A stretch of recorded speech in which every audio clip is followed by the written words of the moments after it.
5 நிமிஷம் கூட விடுங்க, முடிக்க ஒரே பக்கம் தான். இன்னைக்கு நல்ல எக்ஸசைஸ் உங்களுக்கு 8 முறை எழுந்து எந்திரிச்சு உட்கார்ந்து முடிச்சிடலாம். மாண்பு உறுப்பினர் காமராஜ். மாண்புமிகு பேரவைத் தலைவர் அவர்களே, உட்காருங்க. மாண்பு உறுப்பினர் உட்காருங்க. இப்ப நான் 7வது முறையா நீங்க பேசும்போது உட்காருங்க, தயவுசெய்து உட்காருங்க. பரவாயில்ல, அதனால ஒண்ணு இல்ல. 7வது முறையா முதலமைச்சர் வாழ்த்துறேன் பேசுறேன். அவர் அனுமதிங்க, அவர் அனுமதிங்க. நான் இவங்க குறுக்கிட்டதுனால 7வது முறையா நான் எந்திரிச்சிருக்கிறேன். 7வது முறையா மாண்புமிகு முதலமைச்சர் அவர்களை நான் வாழ்த்த கடமைப்பட்டிருக்கேன். ஏன்னா ஒருவருக்கு முதலமைச்சரை வாழ்த்தும் போதும் இடையில உறுப்பினர்கள் குறுக்கிடுவதும் நான் உட்கார்றதும் இப்ப இது 7வது முறை. காவேரி எங்களுக்கு உயிர், டெல்டா மாவட்டங்களுக்கு உயிர், இங்க இருக்கிற மற்றவர்களுக்கு அது நீர், எங்களுக்கு உயிர். மாடு கட்டி போரடித்தால் மாளாது என்று சொல்லி யானை கட்டி போரடித்த எங்கள் பகுதி, சோழ வளநாடு இந்த நாட்டிற்கே சோறு போட்டது என்று கூறிய பகுதி எங்கள் பகுதி. அந்த பகுதியிலிருந்து உணர்வோடு பேசுகிறோம்.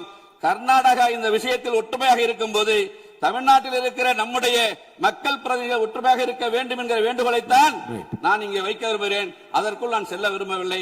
எனக்கு பேச வேண்டிய டயத்துக்கு பிறகு 8 தடவை நான் எந்திரிச்சிருக்கேன். அதனால நான் அதுக்குள்ள போகல என்பதை வலியுறுத்தி கேட்டுக்கொண்டு நல்ல வல்லுநர்களை கொண்டு இங்கே பேசிய ஒருமித்த கருத்தோடு அந்த தீர்மானத்தை, அந்த முதலமைச்சர் கொண்டு வந்த சிறப்பு வாய்ந்த தனி தீர்மானத்தை நல்ல வல்லுநர்களை கொண்டு சிறப்போடு நாம் அதை ஏற்க வேண்டும் என்கிற வேண்டுகோளை மட்டும் வைத்து அதற்குள் நான் நுழைய விரும்பவில்லை. ஆளுநர் உரை பற்றி 32 காவேரியில் தமிழ்நாட்டிற்கு உள்ள உரிமையை உரிய காலத்தில் பெற நடவடிக்கை எடுக்கப்படும் என்ற அறிவிப்பு பாராட்டுக்குரியது. நிலத்தடி நீர்மட்டத்தை உயர்த்தவும் மழை காலங்களில் ஒரு நீரை சேமிக்கவும் ஏதுவாக ஏரிகள் மற்றும் குளங்கள் பராமரிப்பு திட்டம் ஒவ்வொரு ஆண்டும் செயல்படுத்தப்படும் என்ற ஆளுநர் உரையில் அறிவிக்கப்பட்டுள்ளது மிகுந்த மகிழ்ச்சி அளிக்கிறது. இதற்காக இந்த அரசை நான் பாராட்ட கடமைப்பட்டிருக்கிறேன். இதேபோன்று கடலுக்கு செல்கிற நீரை தடுக்க வகையிலும் மழை நீரை சேமிக்கும் வகையிலும் தேவையான இடங்களில் தடுப்பணைகள் கட்ட நடவடிக்கை எடுக்கப்படும் என்ற அறிவிப்பு உண்மையிலே வரவேற்கத்தக்கது. ஆளுநர் உரை பத்தி 36 முல்லை பெரியார் அணை பகுதியில் பழுது பார்க்கும் பணிகளை மேற்கொள்ளவும் அணையின் நீர்மட்டத்தை உயர்த்தவும் கேரள அரசின் புதிய அணை கட்டும் முயற்சியை தடுக்கவும் நடவடிக்கை எடுக்கப்படும் என்று குறிப்பிடப்பட்டிருக்கிறது. உண்மையாக வரவேற்க நான் கடமைப்பட்டிருக்கிறேன். தமிழ்நாட்டில் உள்ள நதிகளை முதல் கட்டமாக இணைப்பது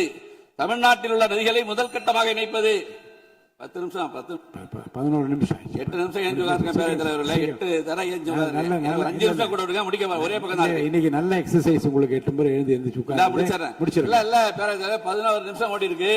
8 தடவை இடையில குறுக்கிட்டு இருக்காங்க பேரவை உறுப்பினர்கள். ஒரு 4 நிமிஷம். தமிழ்நாட்டில் உள்ள நதிகளை முதற்கட்டமாக இணைப்பது மற்றும் தென் மாநிலங்களில் உள்ள நதிகளை இணைப்பது ஆகியவற்றை மேற்கொள்ள இந்த அரசு தீவிர முயற்சி செய்யும் என்ற அறிவிப்பு தமிழ்நாட்டு மக்களிடையே பெருத்த மகிழ்ச்சியை ஏற்படுத்தியுள்ளது.